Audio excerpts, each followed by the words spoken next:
The bee keeper, directed by David Ayer. ഇദ്ദേഹം ഇതിന് മുന്നെടുത്തിട്ടുള്ള cinema എന്ന് പറഞ്ഞാൽ സൂസൈഡ് സ്ക്വാഡാണ്.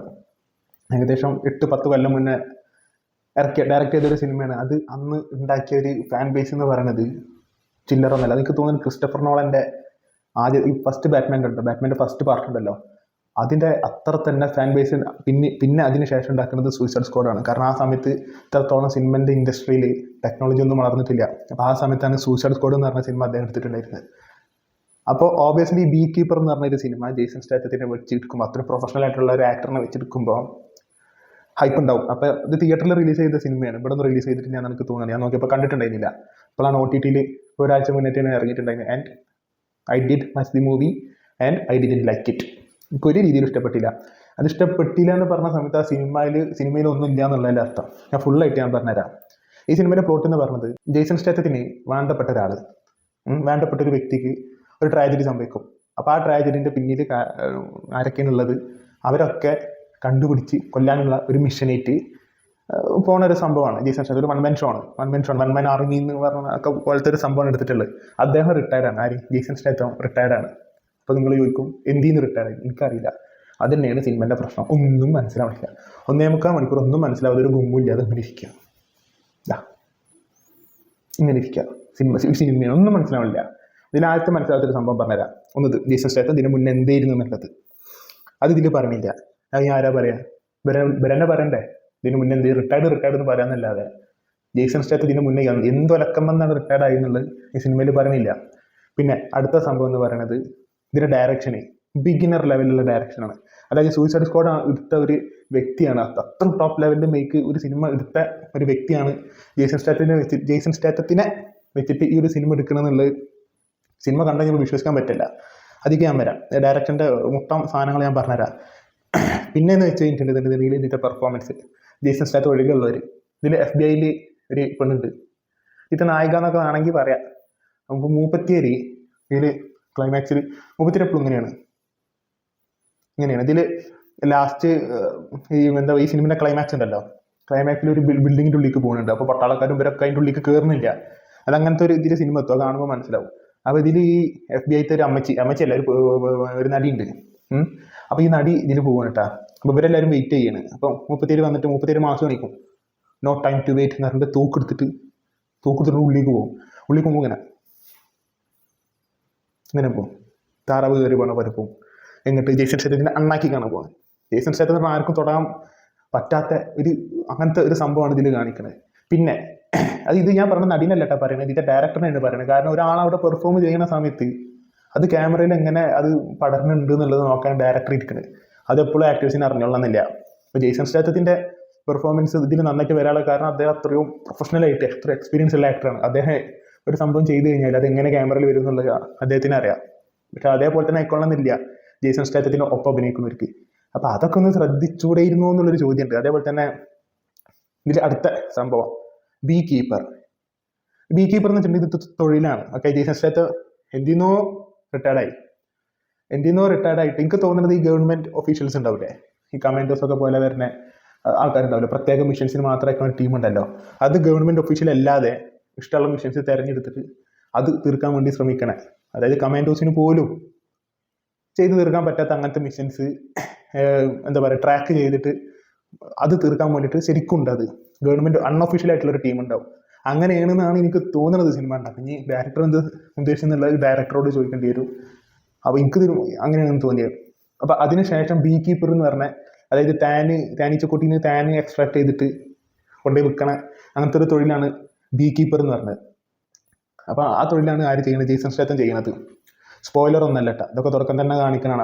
അതിനൊന്നും ഇതിൽ പ്രസക്തി ഉണ്ട്, ഞാൻ പറഞ്ഞുതരാം എന്താണെന്നുള്ളത്. അങ്ങനെ ഈ ബീ കീപ്പർ എന്ന് പറഞ്ഞാൽ ഈ ജോലി ചെയ്യുമ്പോൾ, അതായത് വില്ലന്മാർ ജേസൺ സ്റ്റാത്തത്തിനെ പറ്റി അന്വേഷിക്കുന്ന സമയത്ത് അങ്ങനെ ചോദിക്കും, ആരാണത്, എന്താണ് അദ്ദേഹം, എന്താ ഈ ജേസൺ സ്റ്റാത്തം ഇയാൾ എന്താ ചെയ്യണമെന്ന് ചോദിക്കുന്ന സമയത്ത് ബീ കീപ്പറാണത്. അപ്പോൾ തന്നെ വില്ലന്മാർ കഴിഞ്ഞ് ബീ കീപ്പറാണ്, തീർന്നു മോനെ, കൊല്ലുമെന്ന് പറഞ്ഞാൽ കൊല്ലും. അപ്പം അത് ഇങ്ങനെ ഇരുന്ന് കാണുക നമ്മൾ. എന്തിനങ്ങനെ പേടിക്കണത്? ആരാണ് ബീ കീപ്പർ? എന്തിനങ്ങനെ പേടിക്കണം? അതുമല്ല കോഡ് നെയിം ആണോ, അല്ലെങ്കിൽ അത് വേറെ എന്തെങ്കിലും ഉദ്ദേശിക്കുന്നുണ്ടോ? ഇതൊന്നും മനസ്സിലാവും. ഇങ്ങനെ ഇരിക്കുക ഈ ഒരു 1.25 മണിക്കൂർ. ഇതാണ് ബീ കീപ്പർ. എനിക്കൊരു രീതിയിൽ എന്തായാലും സിനിമ ഇഷ്ടപ്പെട്ടില്ല. ഒരുമാതിരി ഒരു വില്ലന്മാരൊക്കെ പേടിച്ചിട്ടുള്ളൊരു സാധനം. അയ്യോ, വില്ലന്മാർക്കല്ല ഇത് ലാസ്റ്റ് വില്ലന്മാർ ഒരു റൂമിനുള്ളിൽ പോയി ഒളിച്ചിരിക്കും ജേസൺ സ്റ്റേത്തം വരുമ്പോൾ. ഓഹ്. പിന്നെ വേറൊരു കോമഡി, ഈ ബിൽഡിങ്ങിലേക്ക് കയറുമല്ലോ, അത് ബിൽഡിങ്ങിലേക്ക് ജേസൺ സ്റ്റേത്തം വരും എന്നുള്ളത് അറിഞ്ഞിട്ട്, ഇതിന് ക്ലൈമാക്സിൽ ബിൽഡിങ്ങിലേക്ക് ജേസൺ സ്റ്റേത്തം വരും എന്നുള്ളത് അറിഞ്ഞിട്ട് ഇതിൽ കുറച്ച് എന്താ ഈ പറഞ്ഞ പട്ടാളക്കാരോ പിന്നെ വേറെ ആരൊക്കെയോ നമുക്കൊന്നും മനസ്സിലാവാത്ത രീതിയിലുള്ള കുറേ ആൾക്കാർ ഇങ്ങനെ വട്ടം ചുറ്റിക്കും, വട്ട സമ്മേളനം നടത്തും. വട്ടം ചുറ്റിക്കും, പെരിമീറ്റർ സെക്യൂർഡ് എന്നൊക്കെ പറയും. അങ്ങനെ സെക്യൂർഡായിട്ട് ഇപ്പം അങ്ങോട്ട് ആര് വരും? ജേസൺ സ്റ്റേത്തം വരും. ജേസൺ സ്റ്റേത്തം വന്ന സമയം വരുമ്പോൾ ജേസൺ സ്റ്റേത്തത്തിനെ കണ്ടാലൊന്നും ഇവർക്ക് മനസ്സിലാവില്ല കേട്ടോ. അത് മുട്ടൻ കോമഡി. കാരണം ഫോട്ടോ ഒക്കെ കാണിച്ചു കൊടുത്തിട്ടുണ്ട്. എന്നിട്ട് ജേസൺ സ്റ്റേത്തത്തിനായിട്ട് നിന്നിട്ട് വളരെ കാഷ്വലായിട്ട് അവർ സംസാരിക്കും. ഓക്കെ, പോട്ടെ. അങ്ങനെ അത് കഴിഞ്ഞപ്പോൾ ജേസൺ സ്റ്റേത്തം ഇതിൽ പട്ടാളക്കാരായി പുറത്ത് നിൽക്കുന്ന ടീംസിനെ അടിച്ചിടുമ്പോൾ ഇതിലൊരുത്തിന് ആ സിനിമ ആണോ നിങ്ങൾ ശ്രദ്ധിച്ച് കഴിഞ്ഞാൽ മനസ്സിലാവും, തോക്കിങ്ങനെ പിടിച്ചിട്ടുണ്ടാവേ. തോക്കിങ്ങനെ പിടിച്ചിട്ട് ഇങ്ങനെ പൊട്ടിയില്ല തോക്കിൻ്റെ അണ്ണാക്കിനെ നിൽക്കുന്നത്. ഞാൻ പറയാം, ആ സിനിമ കാണുമ്പോൾ ഇതിങ്ങനെ മിസ്റ്റേക്സ് കണ്ടുപിടിക്കാനായിട്ട് അങ്ങനെ അത് വേറെ യൂട്യൂബേഴ്സിൻ്റെ പണിയാണ്, എൻ്റെ പണിയല്ല. പക്ഷെ എന്താ നമ്മളെ കണ്ണിക്ക് പെടുകയാണ്. നമുക്ക് അൺറിയലിസ്റ്റിക് ആയിട്ടൊരു സാധനം എടുക്കുമ്പോൾ നമുക്ക് വിശ്വസിക്കണം. അപ്പോൾ ഒരു സ്പൈഡർമാനും ഇപ്പോൾ അയൺമാനും കാണുമ്പോൾ അതിൽ എന്ത് ലോജിക്കുള്ളത്. പക്ഷെ നമ്മൾ കാണുന്ന സമയത്ത് സ്പൈഡർമാൻ വലട്ട് പറക്കുന്നുണ്ട്, ക്യാപ്റ്റൻ അമേരിക്ക ഇങ്ങനെ ഷറടിച്ചിട്ട് പ്രായമാവാത്ത ഒരു സൂപ്പർ ഹീറോ, അതൊക്കെ നമുക്ക് ഇങ്ങനെ അങ്ങനെ സംഭവം സംഭവിക്കുന്നുണ്ടെന്ന് ഉള്ളത് നമുക്ക് തോന്നും. Even though it's an unrealistic characters. അപ്പോൾ അങ്ങനെ അത് അത്ര നല്ല രീതിയിൽ മേക്ക് ചെയ്യുന്നതുകൊണ്ടാണ്. ഇതിലൊന്നുമില്ല. അതിന് തുടക്കത്തിൽ ഇതിൻ്റെ അമ്മച്ചി ഉണ്ട്. അമ്മച്ചി ജേസൺ സ്റ്റേത്തത്തിനോട് ഫസ്റ്റ് ഇങ്ങനെ നിന്ന് സംസാരിക്കുമ്പോൾ ഇങ്ങനെ കാണിച്ചിട്ട് ജേസൺ സ്റ്റേത്തത്തിൻ്റെ ലവറാണ് വിചാരിച്ചത്. അങ്ങനെ കുറേ സംഭവം. അങ്ങനെ ഇതിൽ ഒരാൾ മരണപ്പെടുമ്പോൾ ഇതിങ്ങനെ ജേസൺ സ്റ്റേത്തം എന്ന് പറഞ്ഞാൽ ഇങ്ങനെ പെട്ടെന്ന് അനലൈസ് ചെയ്യും. അവിടെ കാറ് ഇന്നതാണ്, വണ്ടിൻ്റെ നമ്പർ, ഇതൊക്കെ ഇവിടെ ഇങ്ങനെ ഇൻസ്റ്റാൾ ആവും. അതങ്ങനെ അത്രയും ട്രെയിനിങ് കിട്ടിയിട്ടുള്ള ഒരു ക്യാരക്ടറായിട്ടാണ് കാണിക്കുന്നത്. അതൊക്കെ കൺവേ ആവുന്നുണ്ട് കേട്ടോ. ജേസൺ സ്റ്റേത്തത്തിൻ്റെ ഇതിലൊന്നും പറയാനില്ല. അദ്ദേഹത്തിൻ്റെ ജോലിയാണ് വെടുപ്പായിട്ട് ചെയ്തിട്ടുണ്ട്. അങ്ങനെ ഇപ്പോൾ നമുക്കിത് മനസ്സിലാവണമല്ലോ. അപ്പോൾ ഇതിൽ എന്നിട്ട് ജേസൺ സ്റ്റേത്തം ഇങ്ങനെ കയറിപ്പോൾ ഒരു വീട്ടിൽ ഇങ്ങനെ കയറിപ്പോൾ അപ്പോൾ അവിടെ ഒരു ഇൻസിഡൻറ്റ് നടന്നിട്ടുണ്ടാവും. അപ്പോൾ ഇതിൻ്റെ ബാക്കിൽ തന്നെ FBI അമ്മച്ചി വരുന്നുണ്ടാവും, അല്ല FBI നടി വരുന്നുണ്ടാവും, നടിയല്ല FBI ഈ ക്യാരക്ടർ വരുന്നുണ്ടാവും. അപ്പോൾ മൂപ്പത്തേര് ഇങ്ങനെ ജേസൺ സ്റ്റേത്തത്തിൻ്റെ ബാക്കിൽ ഇങ്ങനെ വരിക. അപ്പോൾ മൂപ്പത്തേര് ഫുള്ള് കണ്ടിട്ടുണ്ട് ജേസൺ സ്റ്റേത്തം ഇങ്ങനെ കയറി വരുന്നൊക്കെ കണ്ടിട്ടുണ്ട്. എന്നിട്ട് അവിടെ ഒരാൾ മരണപ്പെട്ടപ്പോൾ ജേസൺ സ്റ്റേത്തത്തിനെ സംശയിക്കും. അവിടെ തന്നെ മനസ്സിലാവുന്നുണ്ട്, അയ്യോ സാധനം കയ്യിൽ നിന്ന് പോയിക്കണം. കാരണം ജേസൺ സ്റ്റേത്തത്തിൻ്റെ ബാക്കിലല്ലേ വരുന്നത്. പിന്നെ എങ്ങനെയാണ് അയാൾ ജേസൺ സ്റ്റേത്തം കൊല്ലുക? എങ്ങനെ കൊല്ലുക എന്ന് പറഞ്ഞു തരും ആരെങ്കിലും. എങ്ങനെ കൊല്ലുക? കൊല്ലാൻ പറ്റുമോ അങ്ങനെ? കാരണം ഇവിടുന്ന് വീട്ടിലേക്ക് ഇങ്ങനെ കയറി വരിക, ആക്ച്വലി ഇവളിങ്ങനെ കയറുന്നത് ജേസൺ സ്റ്റേത്തം കണ്ടിട്ടില്ല എന്നുള്ളൂ, മുപ്പത്തേര് കയറിയിരിക്കണേ. അപ്പോൾ രണ്ടാളും കൂടിയാണ് ഇതിൽ അവിടെ നടന്നൊരു ഇൻസിഡൻറ്റ് കാണുന്നത്. അപ്പോൾ ഇത് അറിയില്ല, ജേസൺ സ്റ്റേത്തം എന്നാന്ന് അറിയില്ല, ഇത് ഒപ്പല്ലേ കയറി വരുന്നത്, രണ്ടാളും കൂടിയല്ലേ വരുന്നത്. അങ്ങനെ കുറേ എന്താ പറയുക ലോ ലെവൽ മേക്കിംഗ് കൂടെ പോണ ഒരു സാധനം. ബട്ട് ആക്ഷൻ സീക്വൻസിൻ്റെ കാര്യത്തേക്ക് വരുന്ന സമയത്ത് ഈ ജേസൺ സ്റ്റേത്തത്തിൻ്റെ വിൻറ്റേജ് ജേസൺ സ്റ്റേത്തം എന്ന് പറയുമ്പോൾ നമുക്ക് പണ്ട് വരുന്ന അദ്ദേഹത്തിൻ്റെ സിനിമകൾ ഓർമ്മയില്ലേ? ഇപ്പോൾ ട്രാൻസ്പോർട്ടർ ആണെങ്കിലും എക്സ്പെൻഡബിൾസ് ആണ്. എക്സ്പെൻഡബിൾസ് ഒക്കെ 1, 2 അതിന് ശേഷം വന്നതൊന്നല്ല, 4 ഒന്നല്ലേ. എക്സ്പെൻഡബിൾസ് 4 ഒന്നല്ല ഞാൻ പറഞ്ഞു. എക്സ്പെൻഡബിൾസ് 1 ഉം 2 ഒക്കെ അല്ലേ.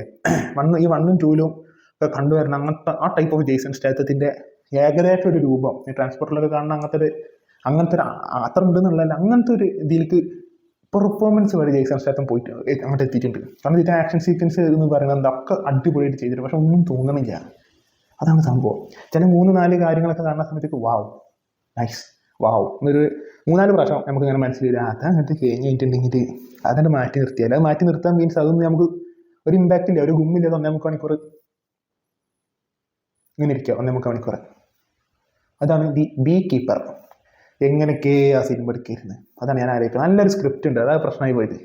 നല്ലൊരു സ്ക്രിപ്റ്റ് ഉണ്ട്, പക്ഷെ അതൊക്കെ എന്താ പറയുക, ഇത് മേക്ക് ചെയ്ത് ഡയറക്ടർ മാത്രം പറയണ്ട. ഡയറക്ടർ മാത്രം ഒരിക്കലും പറയാം. ഇതിലെ സ്റ്റണ്ട് മാസ്റ്റർ പറയണം, ബാക്കി ഒരു ക്രൂ മെമ്പേഴ്സിനെ ഒക്കെ പറയണം. ഡയറക്ടർ എല്ലാം കൂടെ ആർട്ടൊക്കെ എന്ത് ഞാൻ പറഞ്ഞാൽ ഹോളിവുഡിൽ ഞാൻ കണ്ടിട്ട് 1 of the waste movies and Jason Statham പാർട്ടായ മൂവീസിലും 1 of the waste movies. Expendables ഉണ്ടപ്പോൾ അതാണ് എക്സ്പെൻഡബിൾസ് 4 ഒക്കെ ഉണ്ടായിരുന്നല്ലോ, അതിൻ്റെ അത്രയും വേസ്റ്റ് ആയിട്ട് തന്നെയാണ് നിൽക്കുന്നത് ഈ ഒരു സിനിമ. കാണാൻ വയ്യില്ല. 1.25 മണിക്കൂറൊക്കെ ക്ലൈമാക്സിലൊക്കെ എത്തുമ്പോൾ വില്ലന്മാരൊരു ക്രിഞ്ച് സാധനം ഉണ്ട്. അയ്യോ, അവർ റൂമിൽ പോയി വിളിച്ചിരിക്കും. ഇത് എന്ത് വില്ലനാണ്? ഒരു ബീ കീപ്പറാണ്. എന്നാൽ തീർന്നു, നീ ചത്ത്. പിന്നെ വില്ലന്മാരെന്തിനാ? ബീ കീപ്പറെ പോയി കൊന്നാൽ പോരെ. അങ്ങനെ ഓരോ എത്ര നമ്മൾ ലോജിക്കില്ലാതെ നമ്മൾ ഇരുന്ന് കാണാൻ വേണ്ടി ശ്രമിച്ചാലും ഒക്കെ പോട്ടെ എന്ന് വെച്ചാലും ഇങ്ങനെ പുതിയത് ഇങ്ങനെ വന്നുകൊണ്ടിരിക്കും. അപ്പം അങ്ങനെയൊക്കെ കൂടി ആർക്കോ എന്തിനോ വേണ്ടി തിളക്കണ സാമ്പാർ എന്ന് പറഞ്ഞ രീതിയിൽ 1.25 മണിക്കൂർ അങ്ങോട്ട് പോയി.